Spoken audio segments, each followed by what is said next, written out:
Thank you. Paul Smyth joins the conversation, UKIP County Council. Let's go back to our libraries discussion this morning. Lots of people, Paul, saying you cannot shut these libraries down. They are a vital resource, yet you've got a lot of financial pressure on you. Good morning, Nick. Yes, you're absolutely right. I think many people perhaps won't be aware that we are effectively going through a decade of cuts at County Hall.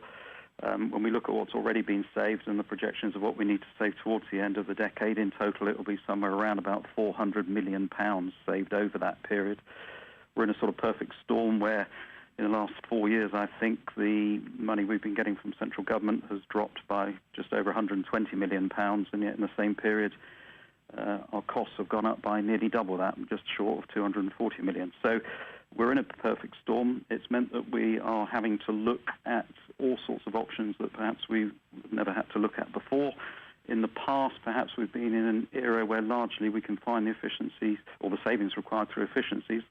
But in many respects, we've come to the end of that era now, and we're having to go into an era where we have to start prioritising, which is why the public feedback that we're getting from your show and also the public consultation that will begin in a couple of weeks' time, that will run through to January, when people will have an opportunity to pass comment on the proposals that are put out for savings, is really, really important that we get feedback from people as to what they think our spending priorities should be. Yeah, I mean, when you think what the County Council has to do, frankly, is dishing out books via a library essential? Well, I think one of the points to make, and some of your contacts this morning and members of the public have said this, is we need to get beyond looking at libraries as just being places that you take books from. I mean, we are trying to make them hubs in their communities where possible. Sometimes the buildings are suitable for that, sometimes they're not.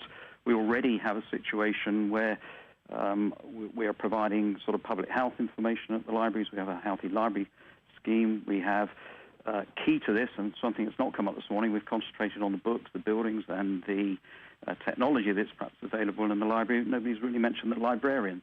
And these are people who can have face-to-face contact with vulnerable people, with older people, with carers, with parents of special educational needs children. We've got a whole vast range of services within the libraries to help people with dementia, like reminiscent kits and reminiscent packs, books for special educational needs children, links to children's centres and playgroups.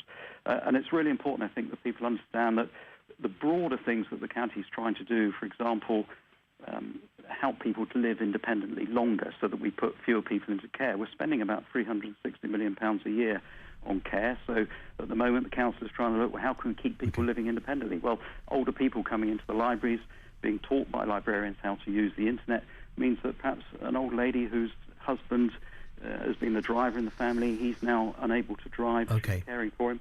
She can use the internet, get her shopping, use Skype.